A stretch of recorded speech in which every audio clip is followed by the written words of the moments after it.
refuse to censor myself. It's just impossible. I really tried. I really tried my best. Believe it or not, what you saw on YouTube was the vanilla me. Learn to code. Yes. Learn to code. There was an old ad that came out like 4 years ago, maybe 5 years ago, that has a guy turn into chocolate, and then women want to eat him because he's made out of chocolate.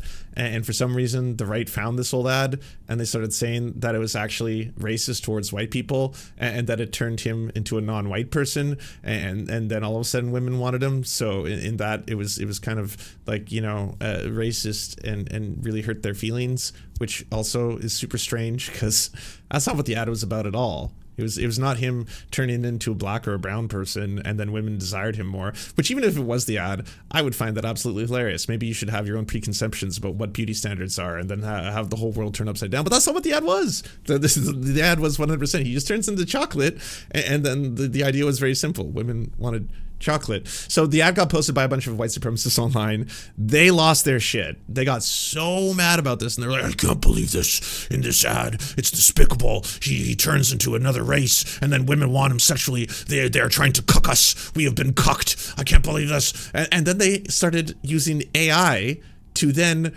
race swap the chocolate character into other characters. Then that wasn't enough. They started using AI within AI to show why white people should be offended by this. And then they even did a thing where they went one step further and said, this is for the LGBTQ plus fam, and then made lesbians fighting off the chocolate man because they actually thought that the whole thing was like reverse racism or something. Like, it was just like thing after thing. And I was like, how do y'all have so much time on your hands to be this weird? Why are you all getting so weird? And if you don't believe me, here it is. So deodorant turns a white man brown, making him more attractive to white women apparently. This propaganda is forced on us everywhere. So this was the old ad. We actually literally turned it into chocolate, by the way. And even though there's a community note saying this ad was not about him becoming a different ethnicity and as a result being more desirable by white women because of that, doesn't matter. They don't care if there's community notes. It's just like, you know, move on, Christian soldiers. We have more things to do it. Ah, yes, we fixed it. See, with AI, the chocolate crumbles and the white woman doesn't desire the chocolate anymore. And then a Nazi shows up. We fixed it. really glad that like there's going to be power surges in parts of the United States to make sure that this video existed, but there it is. And then, oh, look at that. Now she's happy that she has an Aryan prince. For the lesbians, because I guess this is a progressive Nazi. Or maybe it's just because you got, I'm gonna guess this is what happened. You got an AI prompt and it came out and it didn't produce, and you paid $6 for it. These cost, you know, a couple dollars to produce per prompt. You didn't get the prompt you wanted because you said like white Aryan punches the chocolate and makes it crumble, and then when that didn't produce a man because you needed it to be a white Aryan man for your original meme, then you said, well, why put this to waste? This one's for the lesbians. So in this case, the white Aryan who shows up to punch the chocolate man is in fact a woman, and so there's that. And then they eat the chocolate. It's almost as if you know that it's chocolate. By the way, this is the reason I keep saying chocolate man, because the ad was literally that a dude turned into chocolate and became more desirable as a result of becoming literal food, chocolate. Yeah, this was not a racial thing, but $6 per prompt. So, you know, money well wasted, I guess. And then finally, I just want to mention her in this list of embarrassing spectacles. If you don't know, this is the N-word lady. That's her only claim to fame, her actual brand, her YouTube channel, and her ability to be a public figure is based solely on her racism. She was a TikToker, well, I would say a wannabe TikToker. She wasn't actually getting any traction, and she was basically trying to do like trad wife videos for a while, and in one of her videos, she drops an N-bomb. And then in the middle of that, she obviously got a lot of people online being like, what the fuck you racist piece of shit. And then all these right-wingers were like, wait, why are people mad at her? What did she do? Oh, I'm gonna stand up for her. You know, she's been cancel cultured unfairly. I think that's deplorable. She's our new hero. And that was the sum total of anything that was notable about her. Piers Morgan's brought her on multiple times to basically be like, hey, you're like, you know, the N-word lady. Why do you love saying the N-word? And then so she basically started grifting to the far right, being like, you know, I'm actually super super racist and white supremacist. Unfortunately, the far right spend a little bit too much time online, and they were able to find out that she actually has a multiracial child. And when they found that out, they were really, really upset about it. They thought that she was going to be their new Aryan queen. You know, she was going to basically be like a knockoff Sydney Sweeney. And they were so excited about that. And they were all up in her replies being like, yes, Aryan princess, you say the N-word. We love you. The white race shall rise again and all this other shit like that. Then they found out that she, in fact, had a multiracial child, and then they got really mad at her and really aggressive at her, and then they started calling her a race traitor, all kinds of terrible things. I won't repeat them here, you know, heaven forbid. So some pretty ugly stuff. So then she tried grifting to the center, because again, she's an opportunist just looking to see where exactly is the bag. At that point, the center didn't want to fuck with her. Because it was like, but you're the white supremacist N-word lady. We don't like you either. And so she's had to really try and find, well, what's my lane? Like, where is it that I can do very racist stuff, do a bunch of white supremacist stuff as a woman, and become a public figure, while at the same time having a multiracial child, which doesn't make it difficult for like the Groypers and the Nazis and all that. And the fact that like I'm currently single doesn't really, you know, they don't like that aspect as well. And so I got to find, where's my lane? And that didn't work out either. And she just got demonetized off YouTube. And now she's really sad about it. I have officially been demonetized on YouTube, which was my sole form of income. Aside from a few tiny little outlets here and there, YouTube was my main money maker. And I'm kind of stupid. I don't have a 5-year plan. I don't plan ahead. I live in the moment. I put it all out there. I'm an open book. I live with my heart on my sleeve. You know, if I say something, I mean it. I couldn't censor myself. I refused to censor myself. It's just impossible. I really tried. I really tried my best. Believe it or not, what you saw on YouTube was the vanilla me. It was like the vanilla of the epic. Learn to code. Yes. Learn to code. That's what used to be said, right? By the right? Learn to code.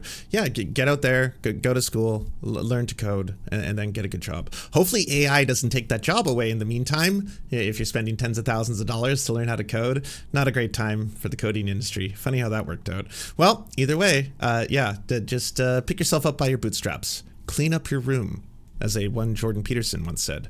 Vanilla. And I tried my best, but they want to keep a real down, okay? And that's what they're doing. And she's so like cool and edgy. She dropped an N-word. Just to remind everybody, by the way, in case you didn't know that she's the N-word lady, right? In case like you just randomly come across her channel and you're like, oh, she got canceled. Why did she get canceled? Wait, what? Oh, she's, yeah, I appreciate Right Wing Watch for making the version of this clip. That's why I didn't want to watch it on her channel. She continues to drop the N-word because she thinks it's really cool and edgy. And yeah, I guess that was a fuck around and find out kind of a moment. Yes. And then she out of nowhere goes, everybody I know who's married right now, they're married to broke-ass bitches. The way she is saying this Steph, is if she go ahead. says it, good morning, and Good morning. like it looks over, like I'm serious. It's crazy. yo, like just wake up. What up? Like, Immigrants fresh off the boat looking for a green card. Yes, they are probably gold diggers. I did not know it was possible to offend 7 people in one 30-second clip. Lily, she's doing that thing that a lot of conservative people do where they just say really messed up things just to get people's attention. And the bottom line is she thinks that the entire conservative media is stupid. And you want to know why? When they asked her, Lily, why do you even want to be a conservative media talking head? Why do you want to do this? And she basically said, because y'all dumb enough to pay me. So you can see from the clip, she's really bringing this trad wife energy. And when we take a look at this entire clip, you could really see it was designed. Candace Owens had her on. To No hear more way. from her, she just kind of became an internet sensation, and now she's speaking a little bit about politics. And I just genuinely wanted to know more about Lily Gaddis. She's 25 years old. Lily, welcome to the Candace Show. Thank you so much. I'm so happy to be here. So I was just asking you offline, but I guess my first question is, how has it been finding internet fame when your first video goes viral? What are you going through? Tell us. Again, to be clear, famous for one thing and one thing only. Wait. That's when this was all happening at first, because again, she went real, like, you know, I'm going to do the talk circuits. I'm going to be on the right. I'm a victim of cancel culture. I can't believe I was unfairly canceled simply for, you know, speaking my truth and all this kind of stuff. And I was like, so That's where the bar is at now for just right-wing pundit circuits. Like, you can become famous on the right if your only notable quality is being a racist. That's it. That's all she's known for, is she said the N-word in a TikTok video. And that's it. Cool. Good stuff. It's kind of strange. You know, you all hear about the same things that happen to people, the doxing, the haters and all that, but you don't really understand it until it actually happens to you.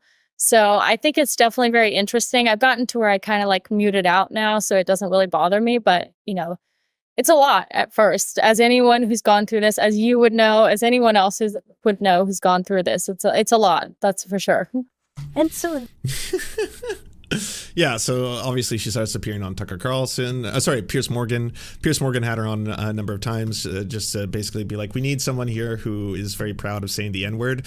Do we have a white woman who loves saying the N-word? We do. There's the N-word lady. So get her on so she can talk about that. And obviously, Mark Lamont Hill absolutely like schooled her while he was on there. Oh yeah, I don't know if you saw this year for Halloween. There was a trend where a lot of people who were basically, I'd say mostly white women, were the totality of people I saw doing this, but a lot of white women decided they would be very edgy and cool and totally based to basically do blackface and pretend like it's this new thing they just came up with. Like, hey, I invented a new racism, everyone. It's called the minstrel show. I'm now going to do that and then upload it and put it on the internet, because that's the hell world we live in. So, you had Brittany Venti was one of the big ones. I think one of the people who was recently associated with Destiny was one of the people who was doing the blackface, and of course she was doing it as well. Would you choose any outfit and get up that's like less conducive to fighting? Seriously, they wear wigs that can be pulled out. They put braids in their hair that could rip the rest of their hair out. She later... I for one, am astonished that she had her channel demonetized. That's weird how that just happens. Yeah, odd that. Anyways, if you want the full compilation of like all of her horrifying experiences from a comedic standpoint, I would check out Dark Brandon. Dark Brandon does, I would say, the videos making fun of those kind of people. But the best person to ever interact with her in totality, and I just will never stop showing it, is of course Not Even a Show, which if you haven't subscribed, I don't know why Not Even a Show has such low sub counts. It's criminally underrated. Here's a link to Not Even a Show. Not Even a Show is a Vancouver-based, political channel where the guy on the right here, Bonaire, is really good at pranking chuds, racists, right-wingers, and he's managed to get nearly everybody. Like he's fooled Alex Jones, he's fooled Tucker Carlson, he's done Rush Limbaugh a bunch of times back when Rush wasn't sober, but he's sober now, which is great. Good, congratulations to Rush Limbaugh on becoming sober. I forget how that happened, but either way, he's fantastic. Hello everyone, welcome back to the PDL show. And today we are going to be discussing cancel culture, and we're going to be discussing it with somebody who is from the culture of the canceled. She is a TikTok influencer, and her name is Lily Gaddis. Lily, thanks for joining us. Thank you so much for having me. I appreciate it. Now, you became somewhat famous almost exclusively for saying the N-word. Do you worry that type of career trajectory could cultivate a slightly racist audience? I don't think so, because the audience who, has my back and the people who understand it, they they know how it was meant. It's not like I said the N word with the hard R. It was, with the A, the soft A, like just a kind of a word that a lot of people use in their general vernacular. Just to be clear, she doesn't know right now. She's just in a Zoom call. She has no idea that the stuff is on screen. She thinks she's on the PDLS show. And that's why, Bonaire is like, welcome to the PDSL show. Very happy to have you. So she doesn't know she's being pranked yet.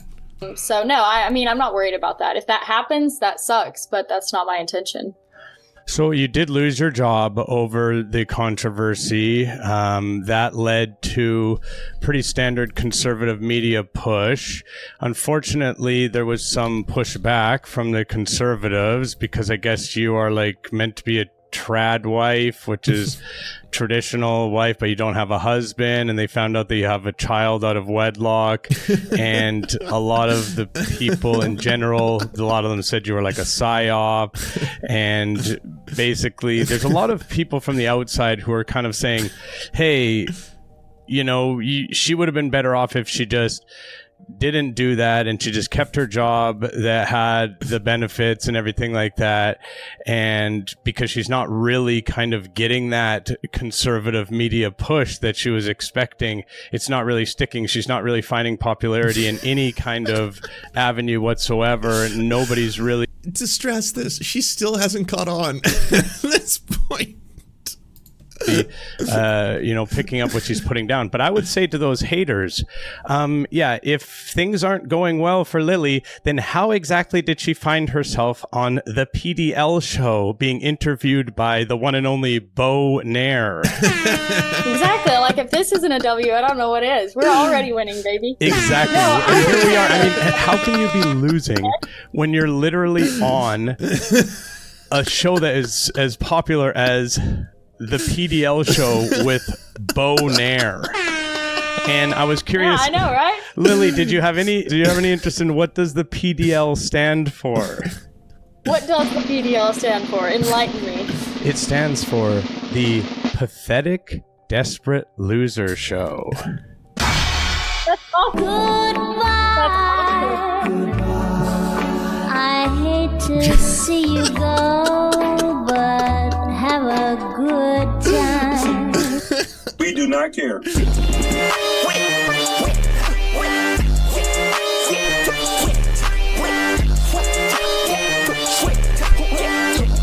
all there, black and white, clear as crystal. You get nothing.